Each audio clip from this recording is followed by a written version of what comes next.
Wait for it, diamonds! The diamonds are here, guys. There was a couple diamonds that came out. So this weekend, Mthinzini Banks, that is where the guys are planning on going. Yes, we do predict a good year. Sardines will definitely come onto our coastline. There you go, buddy. Hit it now! This is the Angler News SA podcast. I'm Vanessa Green.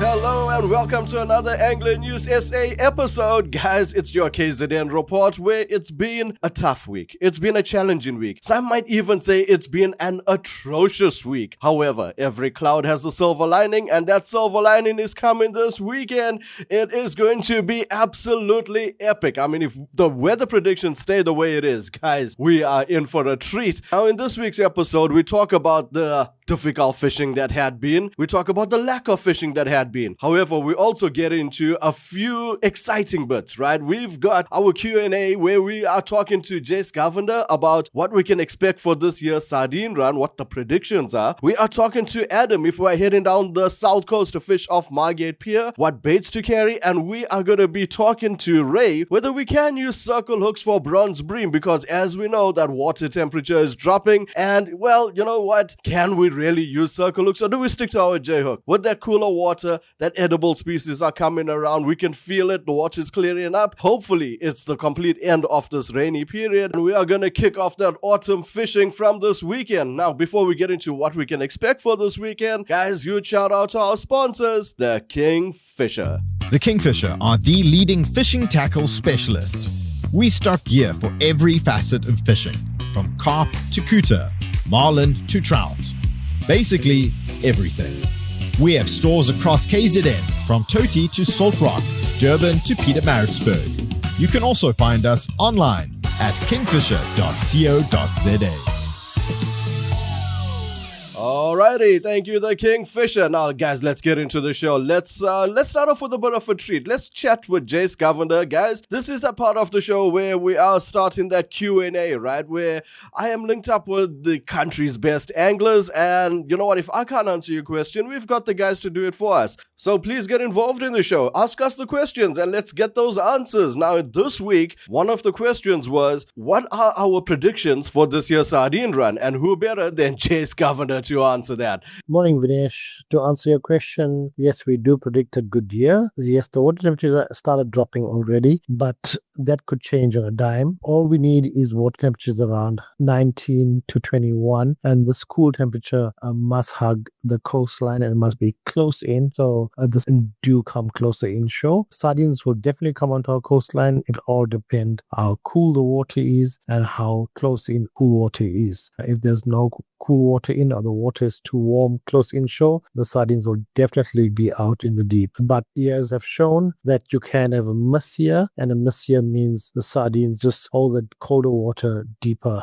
out at sea. But yeah, we are expecting a big one, and let's hope and pray. Thank you, Jace. Hoping, praying, crossing fingers, crossing toes, whatever it is, we want those sardines. And like Jace said, the water temperature has dropped, so there should be some good fishing coming our way. Now let's kick off the report, starting off down the south coast with our south coast guru, Adam. Hey, Vinesh and fellow listeners and anglers alike. So the south coast, unfortunately, has been a bit dull. Things have been a bit swacked down the side in terms of catching fish, because it's been absolutely brown, Vinesh. Normally we get brown water on the top, and underneath it's a bit clear. But however, at this stage, it's just brown top to bottom. So it's mere mud. We just got mud all the way down, right down to Port Edward. So you might find a clear patch here or there, but you're going to be looking for hen's teeth at this stage, Vinesh. Yeah, so look, the guys have been trying, they have been targeting certain species, and they've not been catching them. However, that being said, you can go to your deep water spots like Margate Pier, Orange Rocks, Stabell, and maybe put out a mackerel bait mixed with the sard or a chocker and try for a non-ed. Because as we know, non-eds love this brown discolored water, because they will sit in the river mouths like the Zambies and they will clean themselves, or they might swim along the coastline and also look for a chow because they get hungry. hungry. We all get hungry, Vinesh, sharks included. So maybe you just might be like you're putting out a smelly bait, which I would recommend highly at this stage, and get a non-ed. However, if you are coming down to the south coast to try for rock and surf fishing, I would give that a miss completely, because there are no bream, there are no blacktail. There's nothing to target at this stage unless you can find clear water, or maybe even a small little bay where the brown water hasn't mixed in between. So let's see what this weekend produces, Vinesh. Hopefully we have a bit of a west wind down on the south coast. It might settle things, it might clear things up a bit, and the guys might be able to target some actual edible fish. Otherwise, guys, stay safe, tight lines, and let's see those catches. Thank you, Adam. Well, yikes, it's not often we hear a bad report from Adam, you know what, but it is what it is, and it's a good, honest report, and we appreciate the honesty, Adam. However, I do believe, you know what, we are going to have a treat down there this weekend, and if we are heading down there, well, that's one of the questions that's coming up later on in the show, what baits to carry down to Margate. So, guys, just a bit of a disclaimer, I've been carrying the flu from the start of the week, so if I do sound a little bit rough on the throat or a bit nasal, please forgive me. We'll be back recovered before the weekend's fishing. All right, now let's see what Ray Thompson's up to on that side of the south coast. Due to that big cyclone that we've had off of Madagascar, the swells have come through in full force the last couple of days. But looking forward, all the way through till Friday, being the 7th, is actually starting to look very good, especially for that Margate, Port Edward area. I'm sure the hound sharks are going to eat this weekend down there, Saturday and Sunday being the days to fish down there, especially Sunday. But it's northeastlies and more northeastlies, and that is what we're looking for. Even up to Warner's, flatfish will definitely start feeding as soon as the water starts cleaning up. So it's looking pretty good all the way up until the 9th to fish. And then, of course, the rain comes again, guys. But yeah, go out there, wet a line Saturday, Sunday, and I'm sure you'll catch a fish. All right. Now, speaking of catching a fish, Ray, one of the questions that has come through was, can we catch bronze bream on a circle hook? Very interesting question. I always wanted, you guys know I'm a circle hook fan. I only fish with circle hooks. I have caught before, but is it a preferred hook? Let's find out from the expert. Okay, so circle hooks versus J hooks for a bronze bream. Circle hooks definitely do work for bronze bream. It's got certain applications, but so do J hooks. And here goes. J hooks basically hold your prawn baits on a lot better. It gives a better bait presentation. A circle hook, on the other hand, works better if you're fishing around rocky areas or areas where there's lots of weed in that, obviously, because it doesn't get stuck as easily. But like with everything, bronze bream can be very timid, and they don't actually pull hard enough to actually set the hook. So when they move off, they tend to drop the bait very easily. Hence, a J hook, when you feel that bite, you can swat. So you can hit that fish, you'll get him on the side of the mouth, in the mouth. So my preference, personally, would be a J hook for a bronze bream. But like I said before, circle hooks have their place. On days when those bream are feeding very intensely and they literally pull you down, a circle hook works extremely well. And there you have it. I love where the show is going. We are learning. We've been educated. We have the reports. We know how to go and catch that fish. Absolutely fantastic stuff. Now let's jump onto some fresh water before we move up the north coast and round off with Durban. Kicking off the fresh water is Jan reporting from the Midlands. Hey there, guys. So I can start this report again with rain and yet more rain. However, that being said, we do have some fish in this report. So guys, the good news is up. Basically, it did seem that the autumnal tapping off into single figure rainfall figures had finally started, but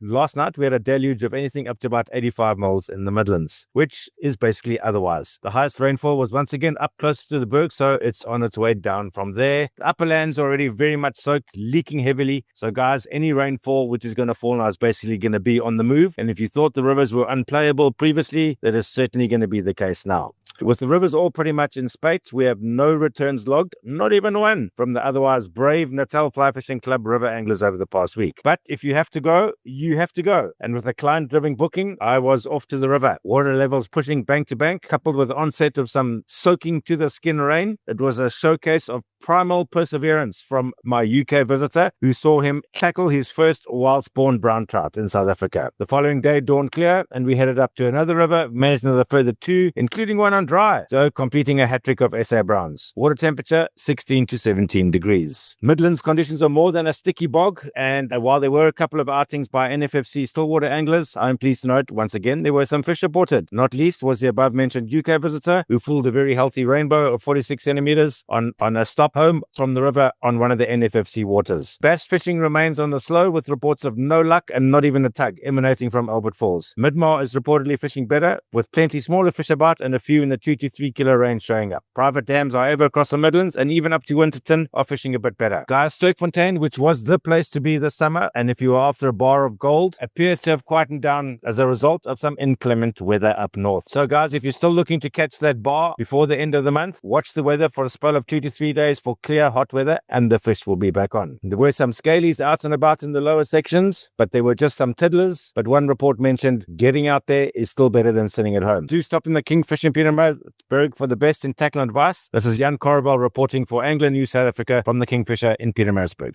And that, my friends, is exactly the perfect prediction for this weekend and exactly what happened this last week. He started it off with saying, you know what, with rain there has been fish. And that's exactly all I needed to hear. So thank you, Jan. Great, honest report. At least the bass are back. Well, in certain locations anyway. It is expected about the trout and the scalies and everything else. But you know what? We will get that fish this weekend. Now, where we didn't get fish was up on the north coast. It was atrocious. Reports came through. No one fished. The water was brown. The sea was big. The offshore guys didn't even go out. So I didn't get any reports. Apart from, wait for it, diamonds. The diamonds are here, guys. Reports came through Wednesday afternoon that there was a couple diamonds that came out. So this weekend, Mthanzini Banks, that is where the guys are planning on going. Now, I know there is competition on common venue, so guys are keeping that pretty much under the wraps, that because you know what, they can't go and fish there. They're fishing down South Coast. But I promise you, we will get some fish at Mthanzini this weekend. So watch this space. And you know what? The weather conditions are looking good. The sea is looking good. We'll get some offshore reports from there as well. Now let's get closer to home. Let's round it off in Durban with Mike V and Brad Krubler. Yes, the sea's been up, down, inside out and all over, but it has settled a little bit. There has been some bite. Oaks have been getting some nice shad in the mix. 1, 2 grunters and stumpies been trying on the banks. Good couple of grey sharks as you're coming more towards the Durban beachfront. Sandies, honeys, diamonds seem to have disappeared. Not sure if it's just the weather, barometer or what, maybe the hot seas, but they seem to have taken lesson in hiding and they're doing very well in this. But yeah, greys around, some small shad around, stumpies, grunters, things like that on the beaches. I'm sure this week's huge amount of northeasterlies and settling seas will bring some fish on. I'm hoping it brings the sandies and honeys back so we can have some late summer, early autumn action there. But yeah, it's been a little bit quiet on the beaches. Folks that have put the hard yards on the paddle skis and ski boats have been getting some lovely kuta, some good size snook, 1 or 2 tunny around. Oaks fishing on the bottom of that and getting some lovely keelback and doggers. So yeah, the guys have been doing pretty well in the ski boats and the paddle ski side. Durban Bay, lots of kingies, lots of springer. The guys have been doing very well on the artificials in the bay. Grunters, some lovely big grunters came out in the last few days. Not sure it's because the canals came down, but yeah, the grunter did arrive for the last couple of days. There's been some lovely ones in the bay. Good couple half-size cob and some snapper salmon, things like that. So yeah, the bay has been doing what it normally does, firing quite well. Guys, have a good one. This is Mike B for ANSA News. Thanks. Good day, guys. This is Brad here from Linsky Fishing Charters. What can I say about the fishing over the last week of the ski boat side? It's been atrocious. The weather, the rain has just turned the sea into mud. A couple of days we did get out there. Yeah, we got some nice bottom fish. There's definitely no gay fish. It's really filthy dirty out there. We went out to the 500 meter mark. The water cleaned up a bit, but yeah, no sign of life. As I say, rain came down in Durban again and it's just turned the sea into a big chocolate mud thing. The fishing hasn't been good. Hopefully the rain goes away and we start getting some really good clean water coming back in, and yeah. Guys, so this is Brad for Angling News South Africa, Cyclones, and speak to you guys all next week. Thank you, Mike and Brad. Now we know the weather has changed. We know the rain has stopped. We know the sea is clearing, and we know we are going to get fish. So we are not rounding off the show on that note. Oh, definitely not. In fact, I'm going to give you the final treat. This is another Q&A. What to carry down the South Coast this weekend, especially if you're fishing off that deeper point called Margate Pier. Hey, Vinesh, so coming down to the south coast, if you are going to fish with Margate Pier, definitely live bait is the win. However, if you cannot get yourself some live bait, whether it be a shad or carantine or blacktail, I would definitely recommend fresh sardines, some mackerel or red eye that you can target the non-heads with, and of course, some chukka, because Margate Pier definitely works well with smelly baits, so baits that of a high scented smell. However, that being said, there have been bream, bronze bream in particular, caught off Margate Pier on a shad trace. So yes, sardines being the number one bait coming down to Margate Pier, Vinesh. Now that's how you round off a show. I couldn't have said it any better. You spoke about bronze bream, which Ray spoke about. He spoke about sardines, which Jay spoke about. He spoke about fishing down the south coast where the fish has come out. In fact, that's where our cover fish is from. I couldn't round it off any better. Guys, it's been amazing. Who would have thought with this week's weather we would have had a 15-minute show? There is always something on Angling News SA, and we want you to get involved. Listen to us on Spotify, on Apple Pods. Guys, subscribe, follow, comment. Just get involved with us and let us know how you're feeling about everything and if you've got a question for our experts. So with that being said, until next week's phenomenal report that's coming up. This is the Angling News SA podcast. I'm Vanessa Green. Find more episodes at ecr.co.za under podcasts or your favorite podcast app. Let's fish for the future.